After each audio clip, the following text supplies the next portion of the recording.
Muy buenas tardes, yo soy Mario Martínez Vitela y esto es el curso de Fisicoquímica de Interfaces y Fenómenos de Superficie para la Facultad de Química de la UNAM. En la sesión de hoy definiremos la escala de solubilidad conocida como el balance lipofílico-hidrofílico o HLB.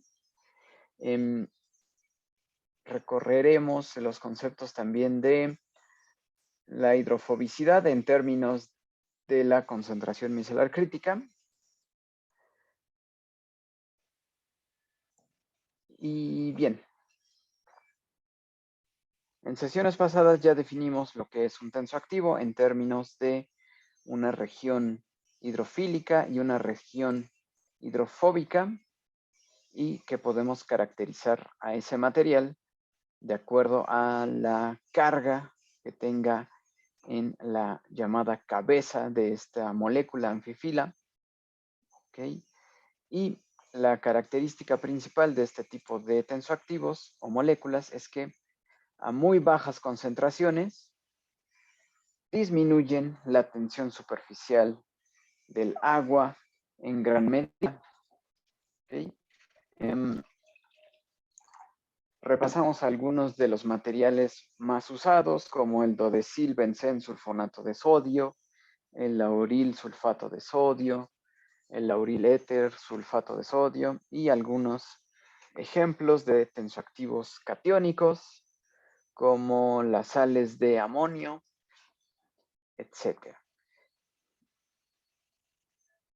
Bien, si recuerdan, en su tarea estudiamos el comportamiento de los tensoactivos en cuanto a presión de superficie en función de la concentración en la disolución de tensoactivo. Y veíamos que son concentraciones en fracción mol bastante bajas, del orden de por 10 a la menos 6 o por 10 a la menos 8 para un tensoactivo en agua, y con lo que en esas concentraciones mínimas ya pueden tener actividad superficial, ya hay moléculas de tensoactivo ocupando la superficie. Caracterizamos un par de tensoactivos mediante las ecuaciones que definimos aquí. Por ejemplo, para la tarea del nonilfenol, encontramos el ajuste para el Lagmuir y para la ecuación de integral de Gibbs. ¿Okay? Y encontramos que los valores de beta, el efecto hidrofóbico para este tipo de materiales, ya son bastante elevados. ¿Okay? Del orden de 10 a la menos 6, 10 a la menos a la 8, etc. ¿Okay? Y pudimos encontrar para el nonilfenol de 9 moles de óxido de etileno la concentración micelar crítica. ¿Okay? Tanto por el modelo de Lagmir como por el modelo que llamamos integral de Gibbs, ¿no? Que es este que vemos aquí arriba, que es una línea recta, donde esa línea recta como pendiente la interpretamos como la cantidad gamma SRT, ¿ok? Y la ordenada al origen la interpretamos como este término, la presión máxima menos gamma SRT por el logaritmo natural de X de CMC. De acuerdo. Ahora, en su tarea quedó pendiente que revisáramos los valores del cloruro de cetilpiridinio en agua. Así que si tienen por ahí el resultado que obtienen para estos parámetros, para comentarlos, ¿qué valor de pi máxima obtuvieron para el cloruro de cetilpiridinio en agua? Para este caso, vemos que teníamos valores de X del orden de por 10 a la menos 6 y después por 10 a la menos 5. Después los valores de tensión superficial con lo que ustedes construían estas dos columnas, tanto el logaritmo como la presión de superficie. Así que, ¿qué valor obtenían de presión máxima para este material en agua?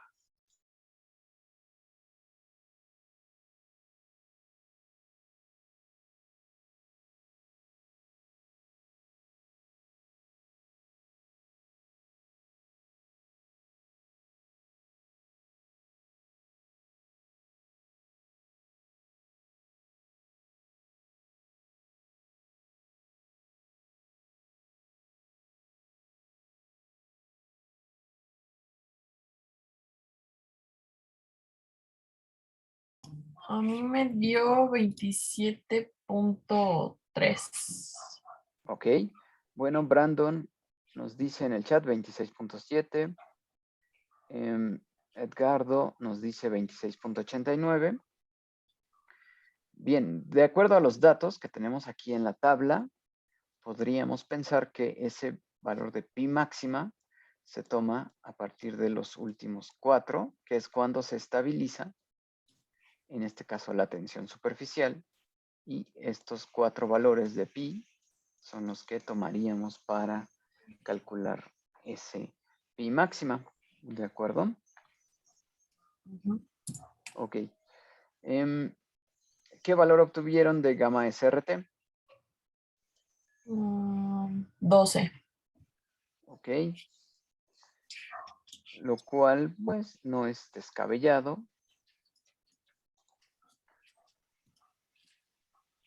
Ok.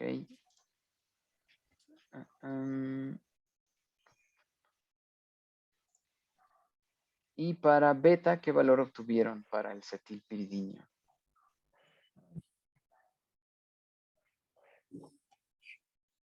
Según yo, medio de 314,000, más o menos.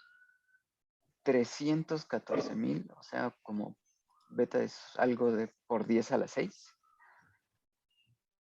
Ujú. A las 5. A la 5, ok. Bien, esos ya son valores un poco más confiables, digamos. Y por último, aquí, bueno, Brandon nos dice, 1.4 por 10 a la 5, 21 para gamma SRT, y Edgardo nos dice que beta 3.8 por 10 a la 5. Ok.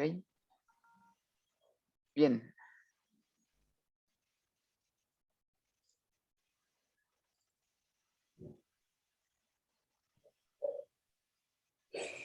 Estoy tratando de ver si yo tengo los valores, los datos que yo obtengo, pero bueno, si no, los comento en sus tareas. Okay.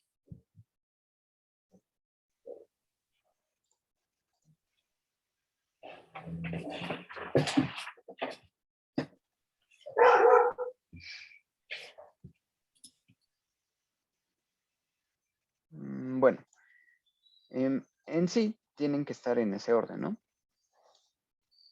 En ese orden de valores muy pequeños. Para X de CMC, ¿qué valor obtuvieron?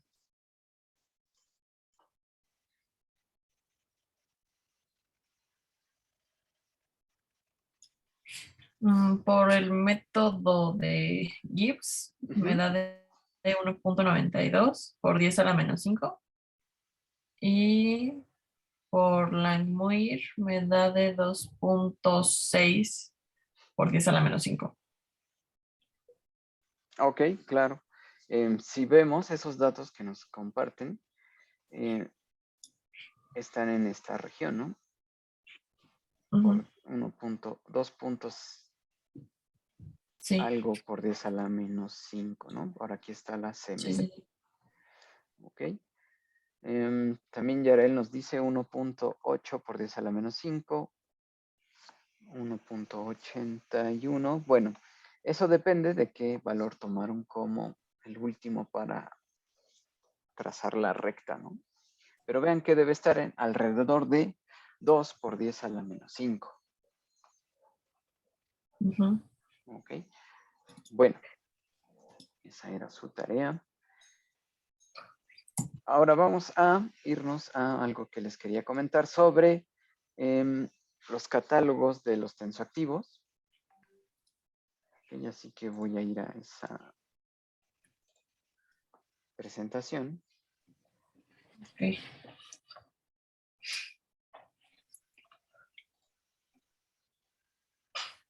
Ay, profe, ¿le puedo preguntar algo? Claro, Para lo del proyecto, sí, bueno, mi compañera y yo lo queremos hacer del shampoo, sí. o sea, la investigación, pero es que estuve buscando y pues me hice como bolas en cuanto a la clasificación. O sea, según yo entiendo, es un sólido disuelto en líquido. Entonces, ajá, pero no sé si sea un sol o una, ¿cómo le llaman a esta otra? O una dispersión coloidal. Ah, ok. Pero es Entonces, un shampoo, así. ajá, shampoo, sí, shampoo. Bueno, en todo Mm, lo que yo estuve investigando, ujú. encontré que, o sea, que decía que la fase continua era sólida y la dispersa líquida. Entonces, no sé Mm, si lo haya encontrado bien, que sea líquido el líquido, no sé la verdad. pues más o menos. Un shampoo depende, ¿no? Estamos pensando en un shampoo líquido que viene, ¿no? En Sí. tu botella de plástico. Em, Allí el tensoactivo, bueno, los tensoactivos principales están también en forma líquida, como el lauril éter sulfato de sodio. Ujú, Está disuelto en agua. em, o las amidobetaínas, que son los cotensoactivos, están disueltos en agua. Em, Allí sería una disolución acuosa, ¿no? ujú. Em, Ahora, si quieres considerar que originalmente el lauril éter sulfato o el lauril sulfato de sodio es un polvo blanco, Ajá. pero o sea, ya cuando lo disolvemos en la formulación final, ya es una disolución Sí, sí, líquida, sí. ¿ok? Ok. Entonces no tendríamos el sólido. En cambio, en Ujú. un champú sólido que usa otro tensoactivo como el isocianato de sodio, allí toda la pieza es sólida, ¿no? Sí. Y hasta que lo usamos, o sea, el producto terminado es un sólido, y hasta que lo usamos vamos a obtener la disolución acuosa. Ujú. Pero no creo que no es tu caso. No. Ok. Entonces Ok. sería una disolución líquido-líquido. Ok. Ok. Es que sí, me confundí mucho porque en muchos lados decía que era sólido líquido y dije, no sé de qué parte Mm, está hablando, pero seguro era por eso, ¿no? Porque toman, o sí, sea, que parten de de materias un, primas sólidas, ¿no? exacto. Ok. El lauril sulfato de sodio, que es muy común en los shampoos, es el ingrediente, digo, es un polvo blanco. Ujú. em, es el que luego usan como claim, ¿no? Que nos dicen, este shampoo no tiene sulfatos. Sí.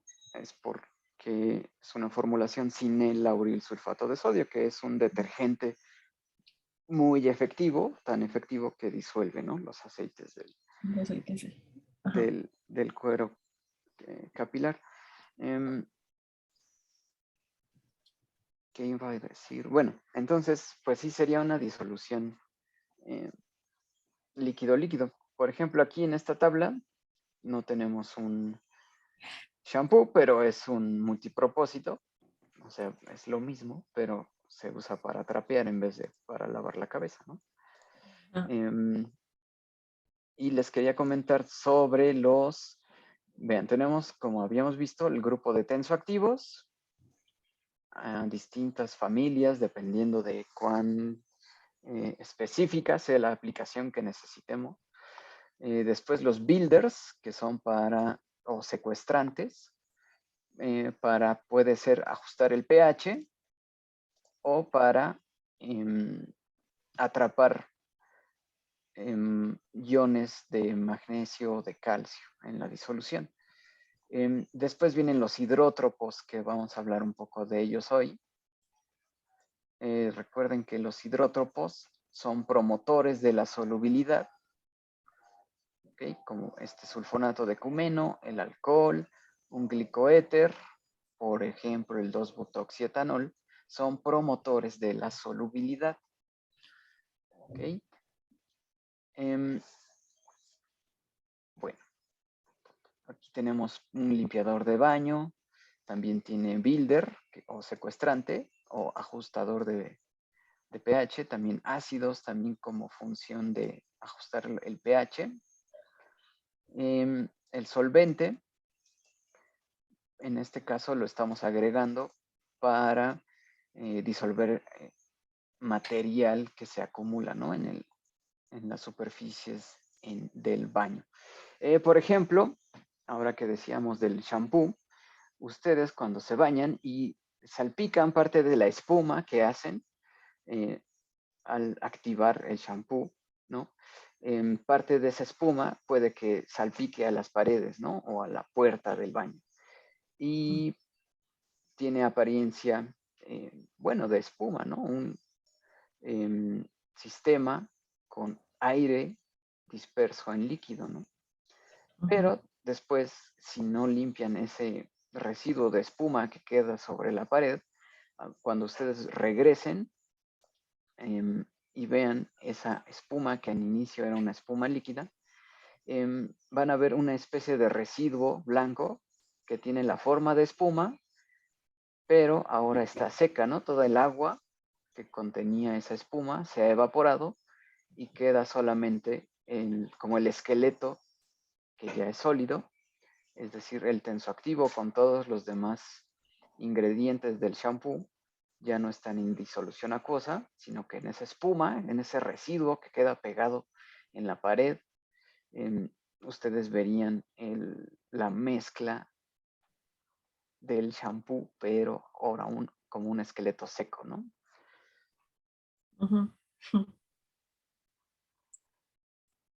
Bueno, vamos a ver ahora el catálogo de esta familia de los nonilfenoletoxilados, que habíamos platicado que se obtiene por condensación del óxido de etileno en este grupo OH, ¿no? Aquí condensa el óxido de etileno y pueden ustedes obtener estas moles de óxido de etileno. Dependiendo de la N, es que ustedes obtienen un nonilfenol de 4, de 10, de 8, de 35, de 50 moles de óxido de etileno. Dependiendo de esa reacción, el producto final tiene una distribución de pesos moleculares, ¿ok? Donde el número más probable es la clasificación que obtienen ustedes. Por ejemplo, este primero, el número más probable es algo cercano a 4 moles de óxido de etileno, pero eso no quiere decir que no exista un nonilfenol con 1 mol de óxido de etileno, con 2 o incluso con 9, ¿no? En las partes menos probables. En este caso, la distribución más achaparrada es un nonilfenol donde lo más probable es que tengan 10 moles de óxido de etileno, pero en la mezcla también tienen de 5, de 16, etcétera, ¿no? Entre mejor sea el producto, más cerrada será esta distribución. ¿De acuerdo? Ahora, esto es un catálogo de una compañía, la Imperial Chemical Industries. Me parece que ya no existe, pero vendían nonilfenoles, que su nombre comercial bajo esa casa fabricante, la Easy, era el Simperonic, ¿no? Y vean, ellos nos dan esta tabla donde nos están especificando las propiedades de distintos materiales en los que está cambiando el óxido de etileno, ¿no? Desde el nonilfenol de 4 a nonilfenol de 10.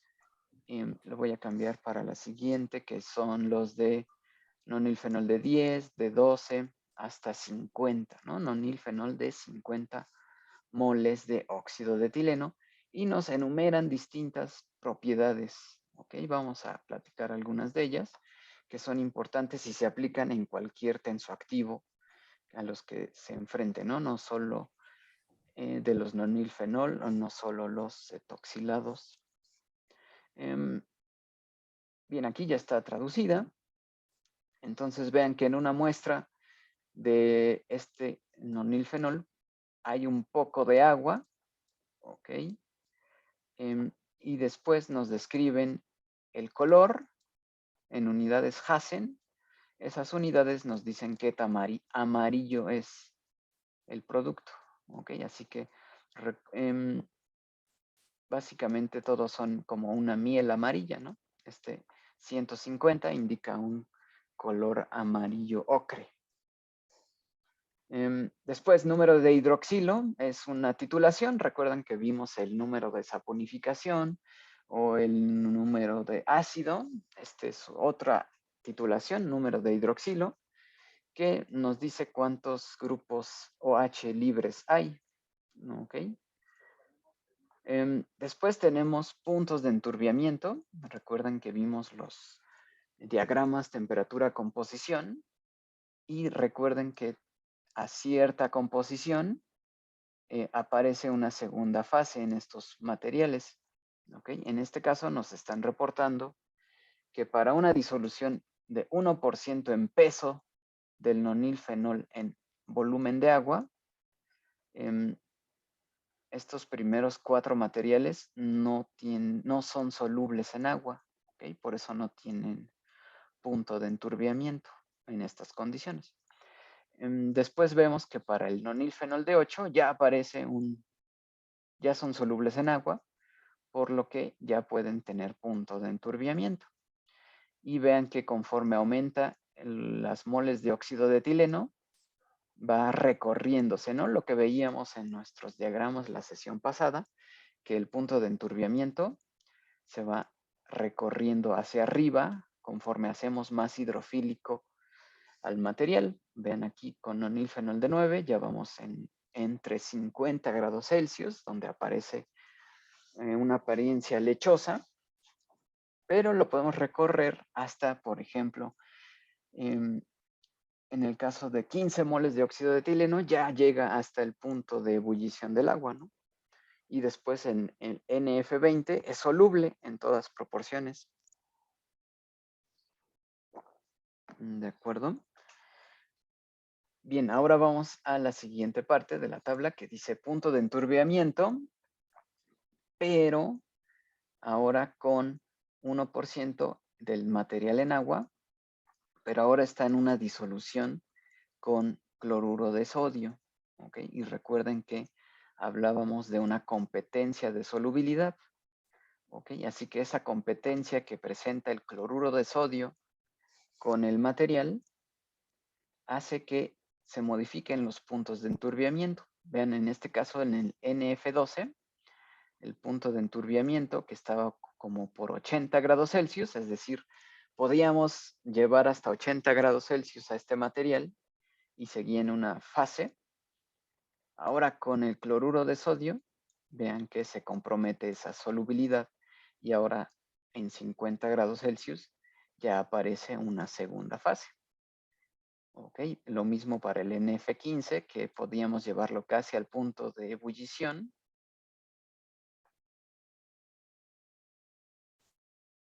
Y en el caso del NF20, vean que ahora era totalmente soluble en todas proporciones, pero si le agregamos sal a la disolución, se insolubiliza ese material. ¿Okay? Este efecto se llama salting out, en el que un electrolito ingresa e insolubiliza al material. Por ejemplo, en los métodos tradicionales de obtención de jabón, se agrega cloruro de sodio y entonces se desplaza al jabón y se insolubiliza, con lo que ya podemos separar por filtración, ¿no? A ese jabón. es este efecto que vemos aquí. El punto de enturbiamiento se baja por una insolubilización causada por el electrolito. ¿Ok? Vean, aquí estos puntos de enturbiamiento no existen porque es insoluble, pero vean que aquí entonces se recorre, ¿no? El punto de enturbiamiento. ¿Ok? Sigue siendo insoluble, por ejemplo, el NF8 sigue siendo insoluble. ¿Ok? Porque hay un cloruro de sodio que no le deja solubilizarse por completo. ¿Ok? Es hasta el nonilfenol de 12 que ya podríamos, debajo de 50 grados, tener una sola fase. ¿Ok? En NF10 no se puede tener una sola fase cuando hay cloruro de sodio, por eso no hay dato aquí. ¿Ok? En cambio, en NF30 ya es soluble, ¿no? En todas proporciones. En NF30 puede ser soluble aún con el cloruro de sodio. ¿Ok? Ya hay una porción hidrofílica lo suficientemente grande para que no le afecte la presencia del electrolito.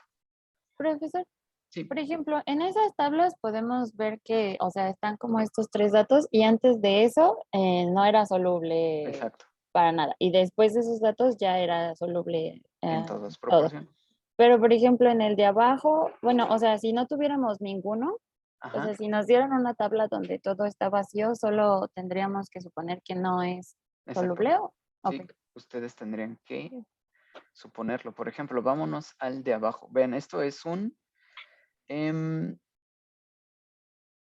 electrolito, ¿no? Disminuye la solubilidad. Después, acá abajo tenemos punto de enturbiamiento, pero aquí no hay un electrolito, hay un hidrótropo. ¿Ok? Este BDG es un glicol, es el 2-butoxietanol. ¿Ok? Este amigo debe promover la solubilidad. Vamos a ver si es cierto. ¿Ok? Vean, vean, en NF4 no es soluble, es insoluble en agua, ¿no? Por eso no hay datos aquí arriba. No hay puntos de enturbiamiento. Siempre es insoluble. Pero si agregamos al hidrótropo, le ayuda al material a que sí ya sea soluble y aparezca un punto de enturbiamiento, ¿ok? Este BDG o 2-butoxietanol es un hidrótropo que entonces promueve que estos materiales, el del NF4 al NF7, ya puedan ser solubles, por ejemplo, hasta 50 grados. Después ya son dos fases otra vez, pero bueno, al menos ya apareció una región debajo de los 50 o 60 grados, donde ya puede ser soluble este material si ustedes ingresan un hidrótropo, como puede ser este 2-butoxietanol. Ok. Ok, bueno, pour point significa una temperatura donde el material es sólido o deja de fluir.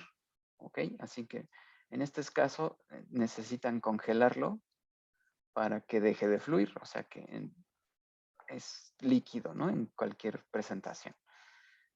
Ok, aquí en este caso donde ya aumenta el tamaño, por ejemplo, el pour point del nonilfenol de 10, que ya es más grande, deja de fluir a los 9 grados Celsius, ¿ok? Porque ya es una molécula más pesada.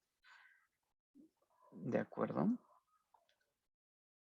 En este caso, esta miel, el NFL35, ya es una miel más pesada, con mayor viscosidad, y deja de fluir a los 42 grados Celsius. ¿Ok? El flash point es cuando va a explotar, o va a echar, si se calienta, cuando puede empezar a ser peligroso, ¿no? Que explote. Y en todos es un bastante benigno de más 150 grados Celsius. Vean en apariencia, a 25 grados Celsius, vean que el NF10 es líquido, vean, en concordancia con que deja de fluir a los 9 grados Celsius, pero si lo calientan un poquito, ya es líquido. ¿Ok? Líquido. Aquí ya, por ejemplo, el NF15, el pour point es de 21 grados Celsius, con lo que si calientan un poquito, es una pasta, ¿no? Una pastita. Hay que disolver. Y definitivamente cuando ya es mucho más grande la molécula, en NF20, por ejemplo, vamos a calcular los pesos moleculares de estas cosas, pero es mayor de 700 gramos por mol. Ya son sólidos, ¿no? Ya son como hojuelitas que vimos aquí en clases pasadas. Y que hay que disolver. Bien, en cuanto a HLB, esta es una escala de solubilidad que nos indica qué tan soluble es en agua un material, no solo los nonilfenol, sino cualquier tensoactivo pueden asignarle un valor de HLB. ¿Ok? Ese valor en un momento lo vamos a estudiar más a fondo, pero va de 0 a 20. Y vean que entre más parecido sea a 20, es más soluble en agua. ¿Ok? El NF50 es el material más soluble en agua que tenemos. Del otro lado, los NF chiquitos que tenemos, los voy a cambiar para acá. Vean que el HLB, por ejemplo, del NF4, ya no es tan soluble en agua. ¿Ok? Entonces vean cómo todo va tomando sentido, ¿no? El punto de enturbiamiento es insoluble y ustedes pueden decir, ah, claro, porque su HLB pues es menor a 10, ¿no? En un momento más vamos a hablar de ese HLB, pero vean, en cuanto empieza a aumentar los moles de óxido de etileno, aumenta el HLB y hace que sean ya más declaradamente solubles en agua estos materiales. El NF4, si tiene un HLB menor a 10, queremos pensar o establecemos que más que soluble en agua, va a ser soluble en hidrocarburos, por ejemplo. Ustedes podrían dispersar el NF4 en ciclohexano o en gasolina blanca o en thinner, ¿ok? Y crear un sistema que es muy afín a las grasas o a los aceites, más que al agua. Bueno, en densidad, aquí tenemos valores, no varía mucho. En viscosidad, vean que son unas mieles. La viscosidad del agua en Centipois es 1 y estas cosas tienen 350, ¿no? Son mieles amarillas viscosas. Y obviamente al aumentar la temperatura, disminuye, ¿no? La viscosidad. Pueden fluir más al aumentar la temperatura. Bien, esto que está relacionado con lo que hicieron de tarea, vean que en los catálogos industriales establecen una tensión superficial, pero tienen que decir a qué temperatura y tienen que decir en qué concentración. ¿De acuerdo? Vean que en este catálogo asumen que cualquier aplicación que ustedes necesiten va a estar por debajo de 0.1 en por ciento peso volumen en agua. ¿Ok?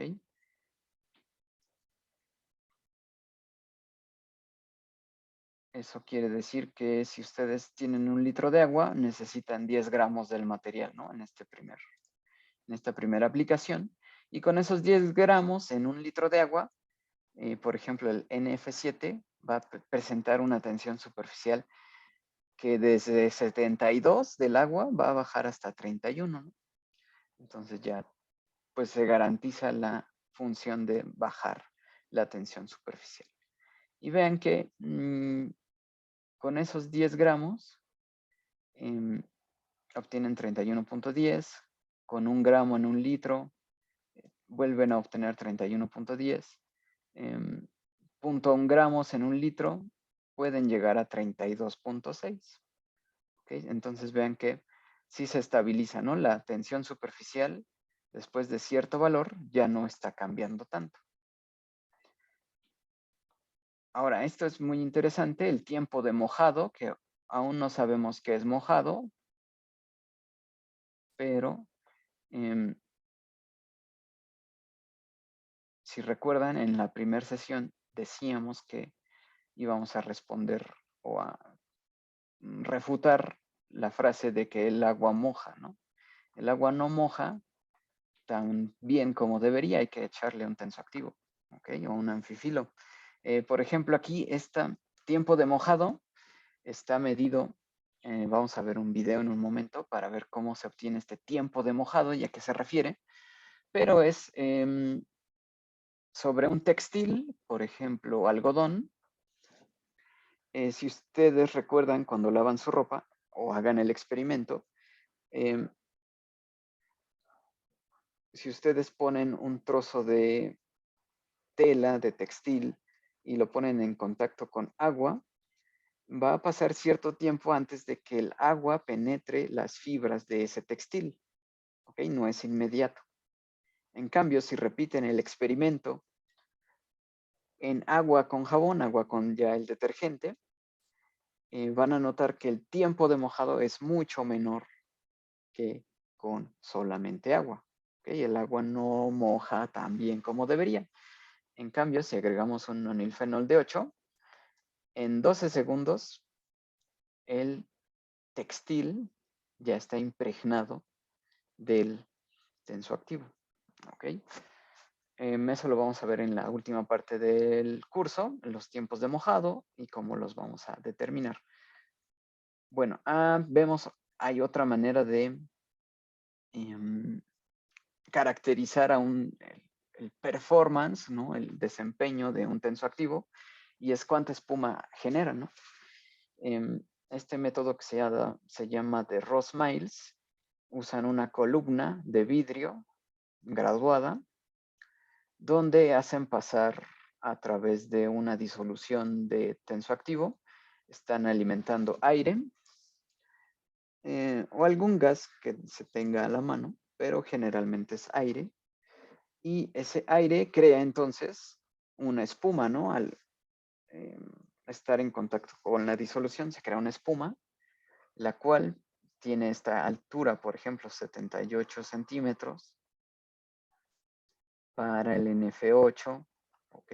El NF8 de 0.75 moles crea una espuma mucho mayor, y vean que el NF9 vuelve a disminuir, ¿no? O sea que hay un máximo para la espumación también, ¿ok? Como lo veíamos en el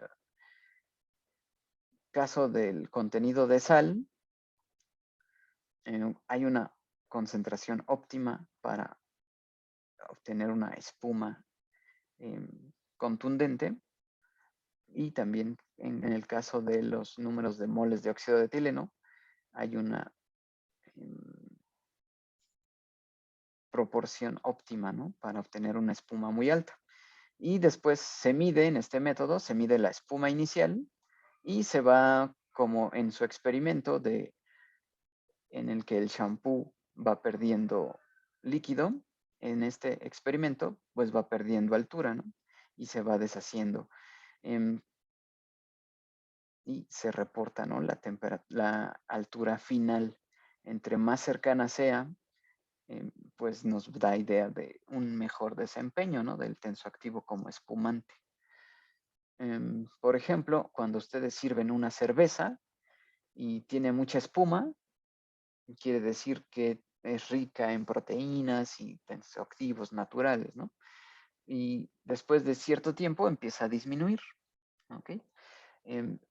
Las cervezas con mayor contenido de proteína son capaces de retener por más tiempo esa espuma, ¿ok? Así que esa altura inicial sería más parecida a la espuma final de su cerveza, ¿ok? En cambio, las cervezas más diluidas, como las lager,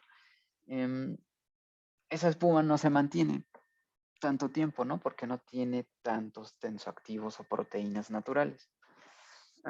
Por ejemplo, una Victoria o una Corona Light, no tiene tanta espuma, ¿no? Como puede serlo una Guinness, ¿no? Pero eso no es que sea mala, sino es consecuencia del proceso con el que se obtuvo la cerveza.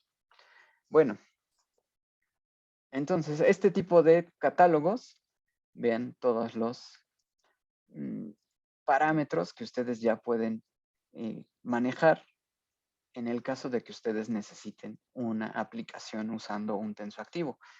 Vean, en los catálogos les dan los datos duros, pero también les dan recomendaciones. Por ejemplo, aquí, ¿no? Les dan una guía de solubilidad para los materiales. Vean, aquí estos 4 primeros ya intuíamos que son insolubles en agua. Aquí nos lo comprueban. Es insoluble, puntito negro es insoluble, puntito transparente es soluble, ¿no? El material. Por ejemplo, eso es en agua.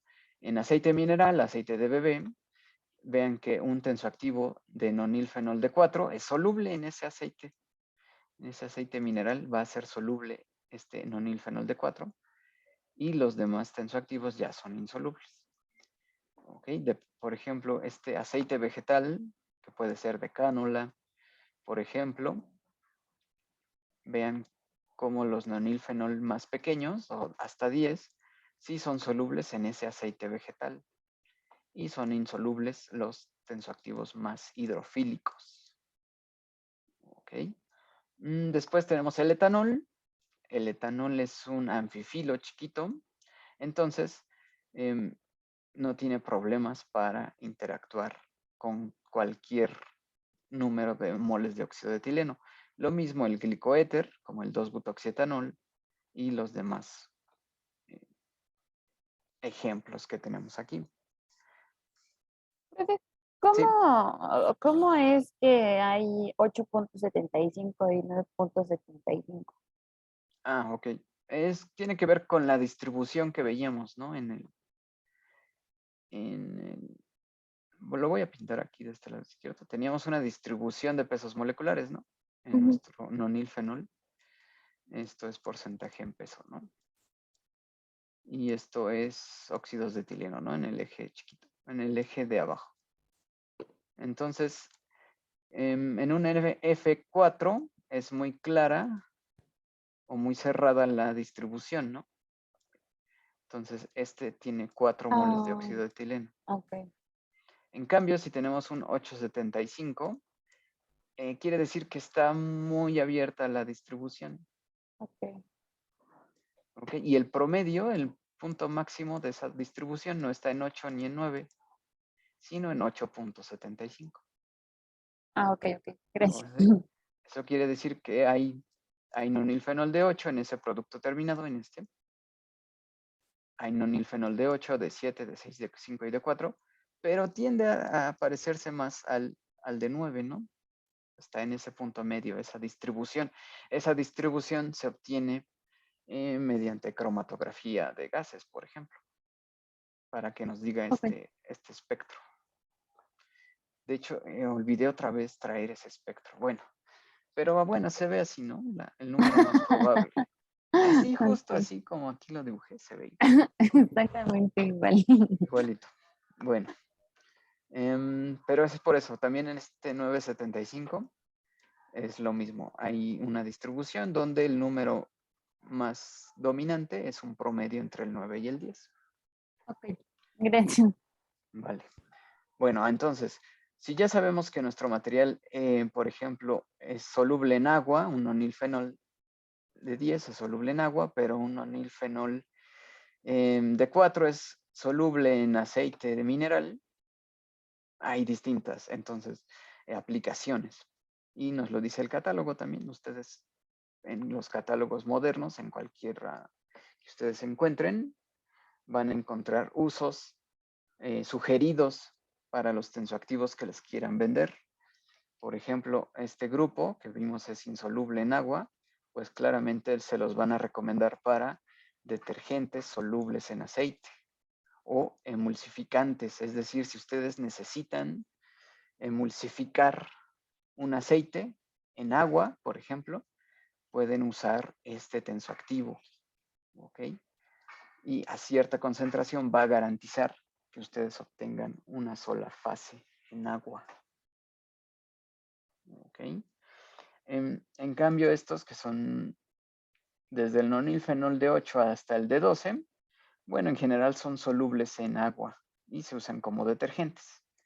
Por ejemplo, en lavatrastes o para lavar textiles normales. ¿Ok? Por ejemplo, los que son más hidrofílicos es cuando necesitan agentes solubilizantes. ¿Ok? O un emulsificante para sustratos altamente polares. ¿Ok?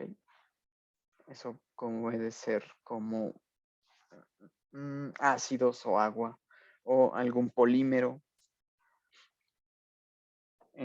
Aquí en polimerización en emulsión quiere decir que estamos creando una emulsión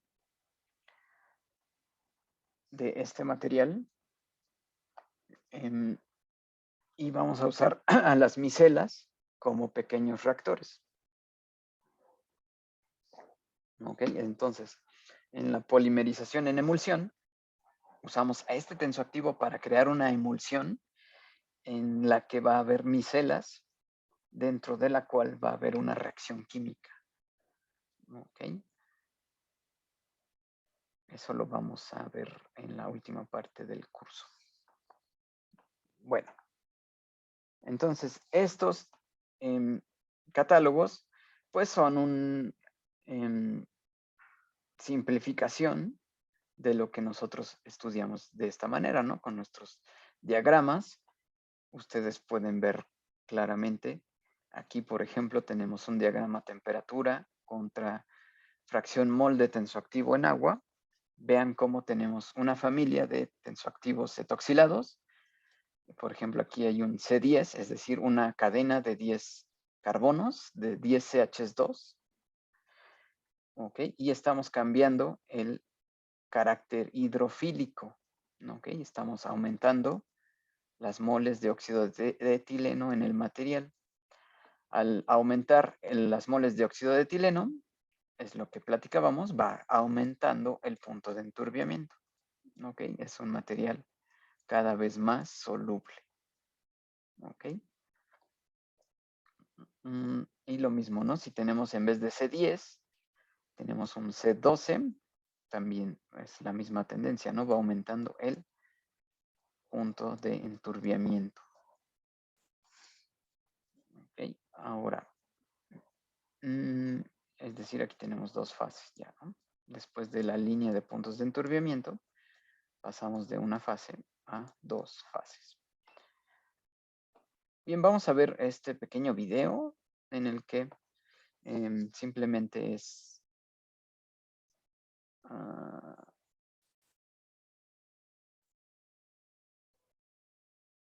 ver cómo es el mojado, ¿no? Cómo es la prueba de mojado que se llama The Drops. ¿Ok? En él usan una disolución a la izquierda, ven que está espumando, es decir, de este lado izquierdo tenemos una disolución de tensoactivo y de este lado derecho solamente tenemos agua, ¿ok? No hay espuma. Si hay espuma de este lado es que está sucia la probeta, ¿no? Entonces vean que de este lado izquierdo, la madeja de algodón, de textil, está siendo afectada o la disolución penetra. Vean que pararon el cronómetro en 7 segundos. Ese fue el tiempo de mojado de este tensoactivo para esta madeja de algodón. Y del otro lado tenemos al agua que está tardando bastante, ¿no? Incluso vean de este lado izquierdo cómo se hincha cada uno de los hilos porque la disolución ya está impregnando totalmente al textil. En cambio, de este lado derecho, el agua tarda mucho en penetrar, ¿no? La madeja de algodón. ¿De acuerdo? Esta es la prueba de drops. Es muy sencilla.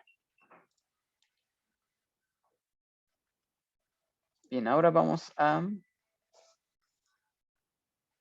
pasar a la plática de la escala de HLB.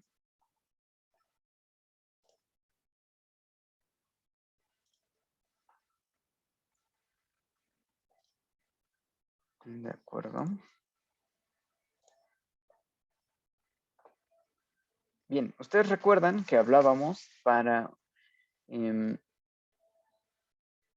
los materiales, por ejemplo, un éster obtenido de la saponificación, podíamos calcular el número de saponificación, que lo definimos como el número de miligramos del hidróxido de potasio para saponificar 1000 gramos de grasa, ¿no? Lo que dice esta reacción. Y lo definimos como el número igual a 56.11, que es la masa molar del hidróxido de potasio, entre la masa molar del éster, ¿no? De lo que se produce. Ese es el número de saponificación. Y el número de ácido es el número de miligramos de este mismo material, hidróxido de potasio, requeridos para neutralizar 1000 miligramos de este ácido. ¿Okay? Y comentábamos que se usa para control de calidad, ¿no? De una grasa. Si hay un número de ácido bastante grande, quiere decir que las cadenas del triglicérido se están descomponiendo.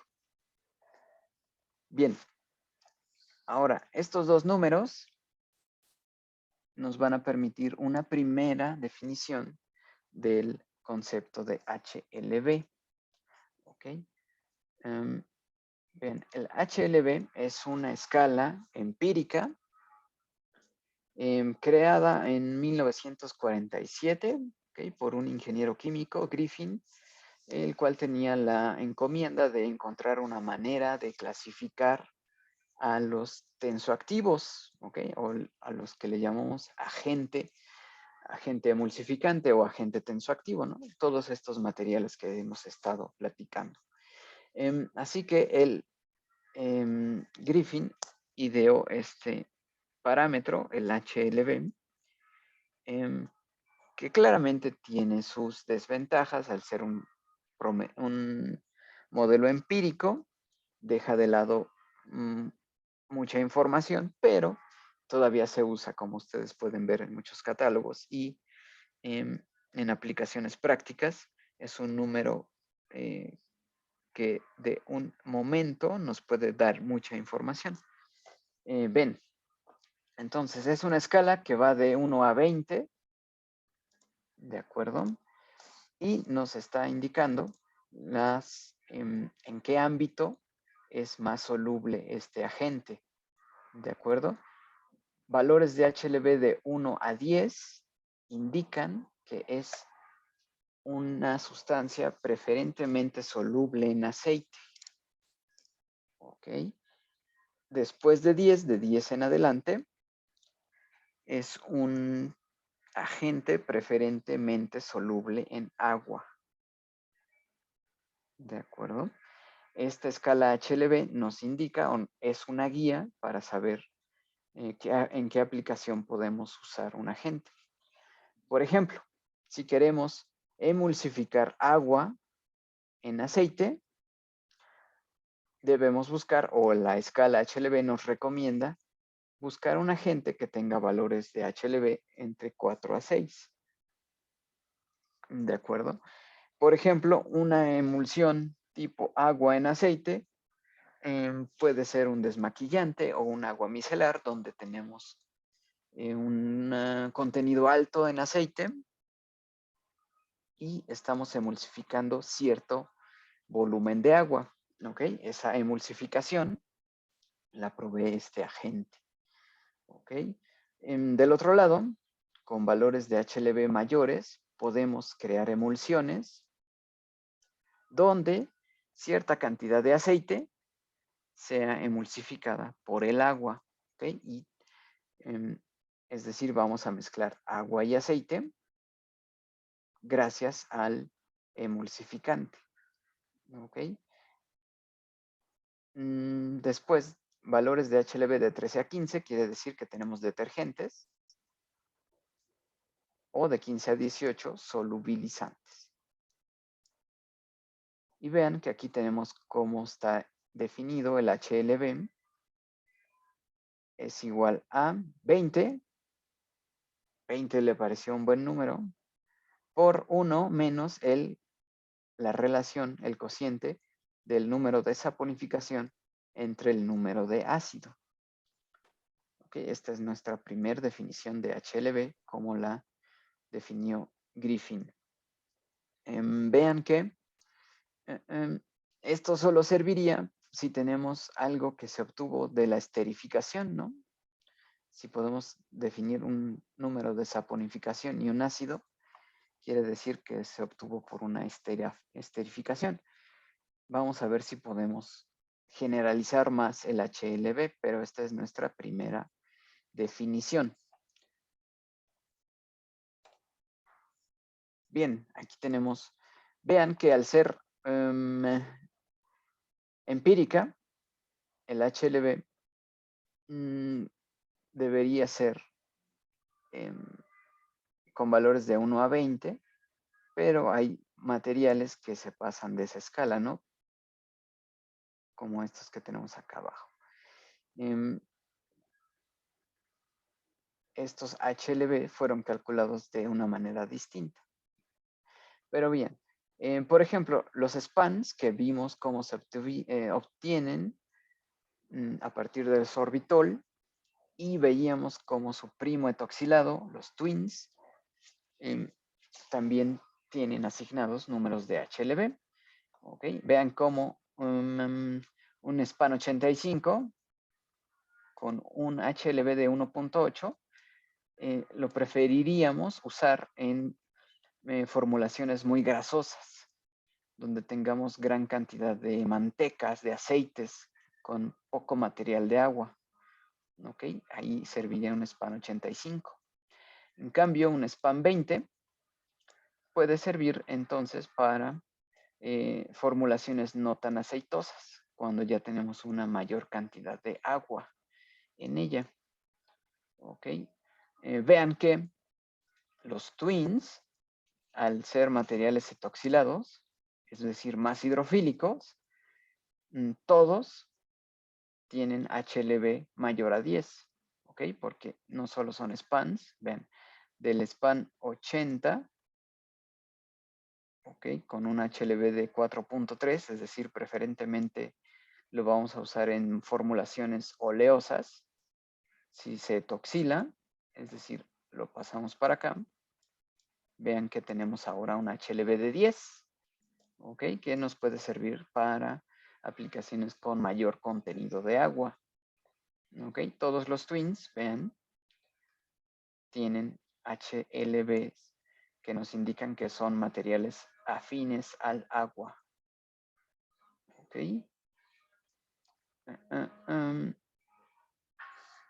Bien, ahora, estos valores, entonces, si los ubicamos como una escala, se ve de este estilo, ¿no?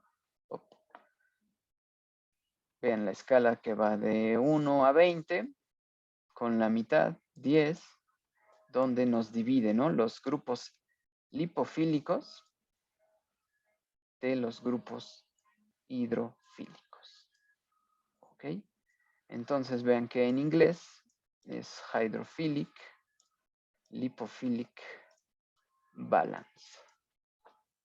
¿Ok? Este balance entre el carácter hidrofílico o lipofílico, y ese carácter nos ayuda a determinar en qué lo vamos a usar. ¿Ok? Por ejemplo, los agentes antiespumantes para romper la espuma, por ejemplo, son materiales lipofílicos o que van a la superficie muy rápido. ¿Ok? Y entonces desestabilizan la espuma. ¿Ok? Digamos que la desestructura, ¿no? Hacen que llegue muy rápido a una concentración catastrófica, donde ya no se puede sostener la espuma. ¿Ok? Es típico que esos materiales tengan HLBs bajos. ¿Ok? Como el Downy o el Suavitel, no son agentes antiespuma. ¿De acuerdo? Donde se rompe la espuma y ustedes piensan que ya enjuagaron su ropa porque ya no hace espuma, pero más bien agregaron un agente antiespumante. ¿Ok? Bien. aquí lo ponemos en otra parte. Vean, si ustedes crean emulsiones, se ponen a hacer emulsiones, es decir, mezclas de dos líquidos que si agitan tiene una apariencia lechosa y con el tiempo se separa. Bueno, no queremos que se separe, ¿cierto? Entonces podemos agregar un agente con cierto tipo o cierto valor de HLB para que se mantenga esa emulsión. ¿Ok? Por ejemplo, si ustedes toman un agente con un HLB de 1 a 4, eso va a crear una dispersión que no se va a dispersar, ¿no? No es lo suficientemente afín al agua para que se mezcle con el aceite. ¿Ok? Si van aumentando el HLB, ya pueden crear una situación donde, por ejemplo, dispersión pobre quiere decir que durante un corto intervalo de tiempo van a poder tener una emulsión antes de que se separe en dos fases.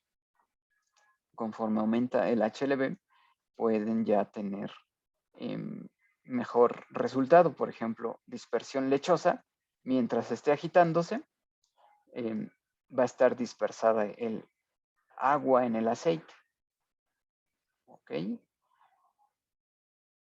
Después, si van aumentando el HLB, esa dispersión se mantiene estable por más tiempo, aunque no estén agitando.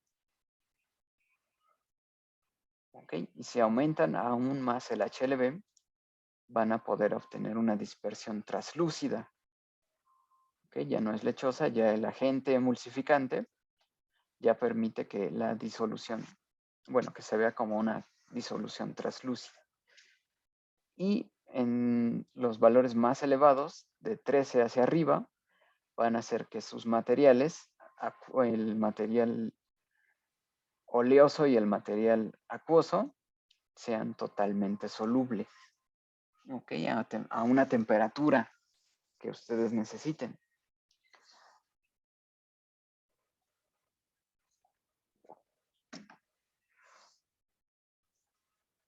Bien, entonces, vean que este HLB nos indica qué necesito para crear una emulsión. ¿De acuerdo? Vamos entonces a ver esta otra tablita que nos dice qué necesito para emulsificar estos materiales. ¿Ok? Vean que de este lado izquierdo tengo materiales oleosos, altamente insolubles en agua, pero necesitamos emulsificarlos, ¿no? Necesitamos crear en nuestro producto terminado que este aceite de ricino sí esté emulsificado con el agua, que por lo menos esté lechoso, que no esté en dos fases. Entonces, lo que necesitamos es algo, un agente tensoactivo, con por lo menos un HLB de 14 para que en agua puedan emulsificar este aceite de ricino. ¿Ok? Aceite de maíz van a necesitar un HLB de 6, por ejemplo. Ciclohexano o gasolina blanca, para que sea una emulsión con agua, necesitan 15. Un agente de HLB que tenga por lo menos 15. ¿Ok? Aceite mineral, lo mismo. Aceite de pino, el pinol, tiene un agente tensoactivo o emulsificante que permite que el pinol se esté emulsificado con agua. Bueno, el pinol sí se ve así como medio lechosito, ¿no? Exactamente, se ve lechosito, Ajá. exactamente. Cuando le pones agua se pone como lechoso, ¿no? Ajá. Exactamente, exactamente. Entonces, por ejemplo, la vitamina E, ¿ustedes saben para qué se ocupa la vitamina E? Pues he visto que los ponen como en los labiales. Así es, en muchos productos cosméticos se usa la vitamina E y nos lo venden como un agente antiedad, ¿no? Mm, Ok. Bueno, lo que hace es que detiene la oxidación. ¿Ok? Entonces, no es tanto que detenga su envejecimiento, pero sí detiene la oxidación de los materiales que tengan en su producto. ¿Y qué pasa si te lo comes? ¿Nada? Pues cuánto planean comerse, ¿no? O sea, sí funcionaría como antioxidante, así de que hay, en vez de tomarme mi juguito de arándano, me tomé una No. cápsula de vitamina E.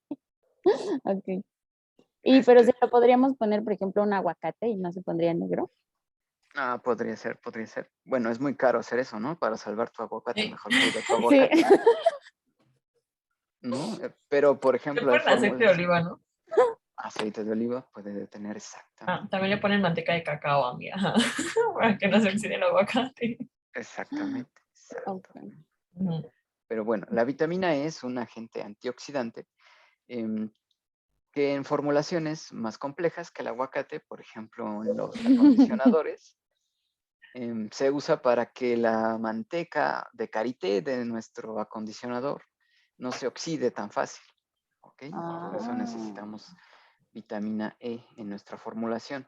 Pero si esa formulación es líquida, necesitamos añadir un emulsificante, por lo menos de un HLB de 14, para que no se desestabilice nuestro producto, que ustedes no compren su crema antiedad o lo que sea, su agente acondicionador, y esté separado en dos fases, ¿no? Eso no es agradable. Entonces necesitan añadir un tensoactivo, como los que ya hemos platicado, ¿no? Para que esa vitamina E siga en una sola fase con todo el producto. Oiga, profe, Sí. por ejemplo, ahorita bueno, todavía no he empezado ni siquiera la investigación bien, pero me pidieron que hiciera la formulación para un lubricante con CBD, pero a base de agua.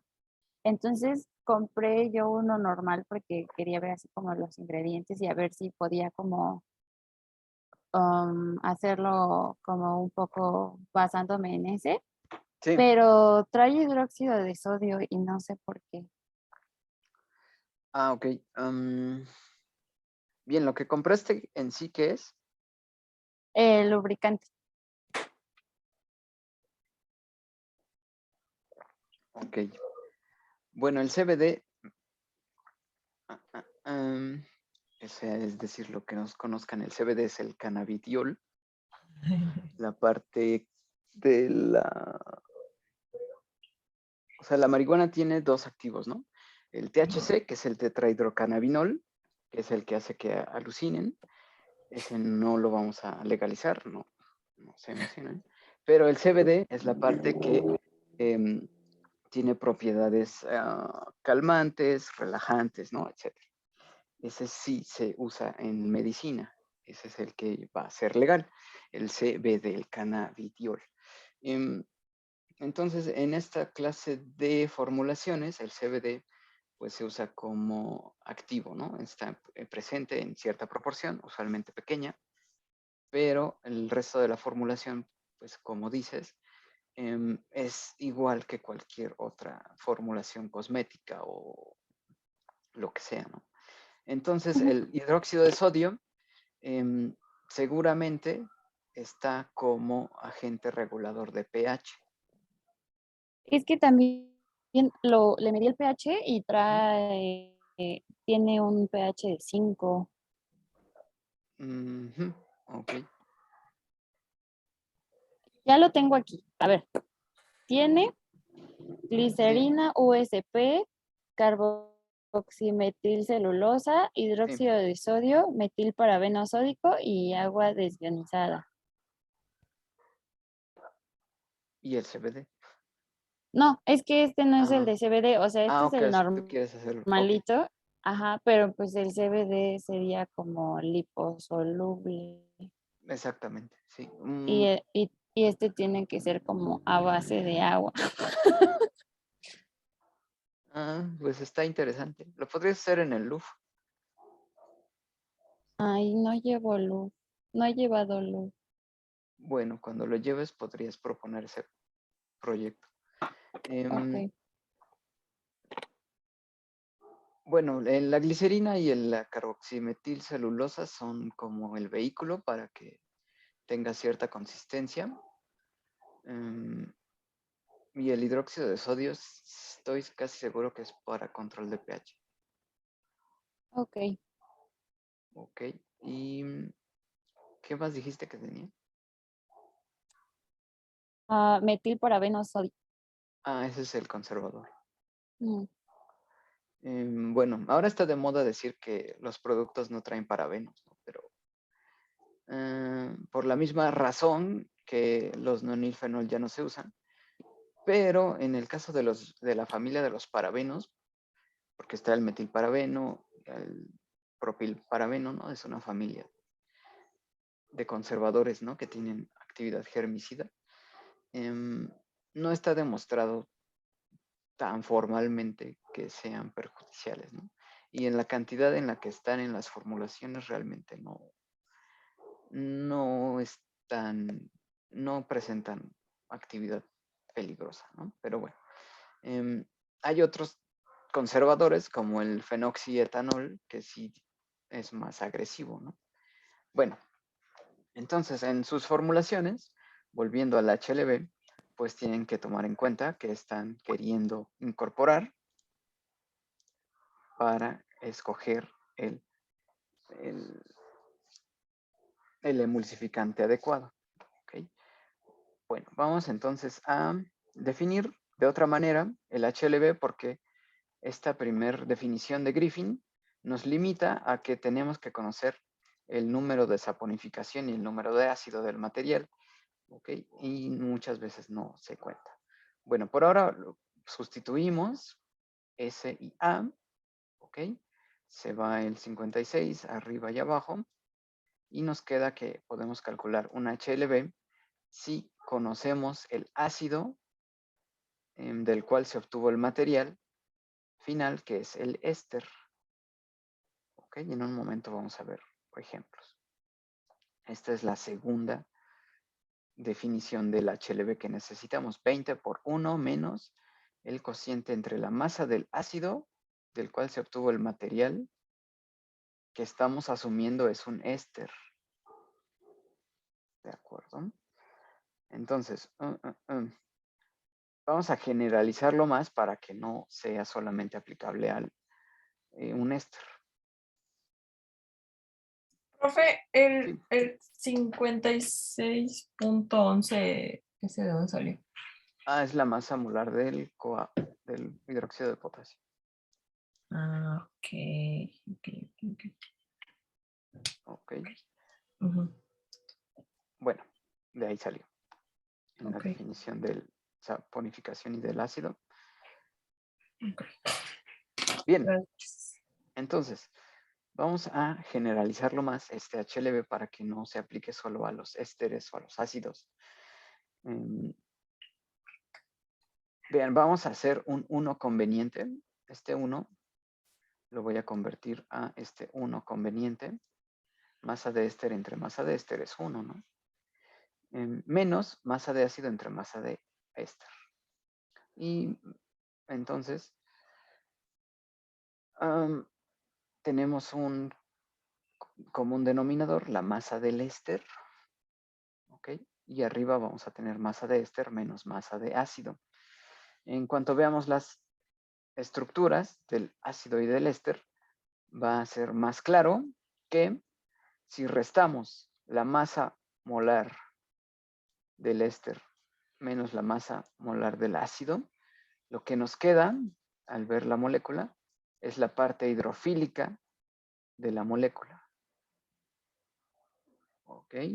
Y abajo vamos a tener la masa total de nuestra molécula emulsificante o nuestro tensoactivo. ¿Ok? En un momento lo vemos con estructuras, pero esta es la tercera definición de HLB que es, ya vean, muy general. Ya no habla de ácidos ni de ésteres, sino que ya es la masa de nuestro tensoactivo, la parte que sea hidrofílica por ejemplo, todas las moles de óxido de etileno y el grupo OH entre la masa de todo el tensoactivo. Eso nos va a dar un aproximado del HLB. Por ejemplo, vamos a hacer un alcohol etoxilado, como el nonilfenol, ¿no? Es un alcohol etoxilado. Teníamos un fenol y lo etoxilamos. Vean entonces que tenemos la parte hidrocarbonada del lado izquierdo.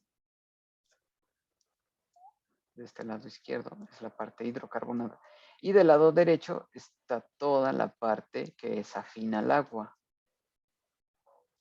¿Okay? Las moles de óxido de etileno son afines al agua.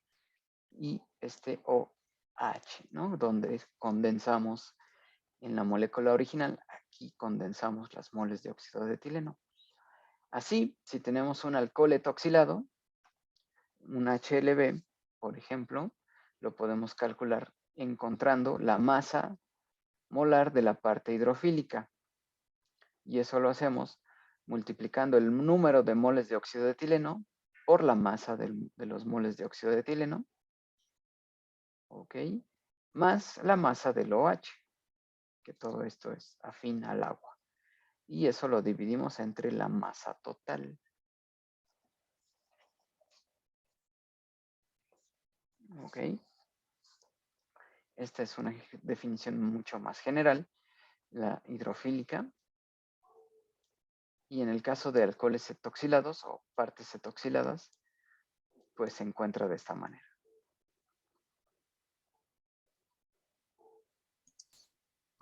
Profe, entonces aquí también tomaríamos en cuenta la masa la masa molar del oxígeno con el hidrógeno que están unidos Sí, a toda la parte exactamente. de lo etoxilado. Sí, Ok, justamente. ok. Gracias. Muy bien. Así encontrarían un valor de HLB. Bueno, en la próxima clase vamos a hacer ejercicios de encontrar HLBs. Por ejemplo, si tenemos un éster y un ácido, ven, aquí tenemos un alcohol etoxilado. Por ejemplo, esta reacción que ya habíamos visto, haciendo reaccionar un ácido esteárico con glicerol,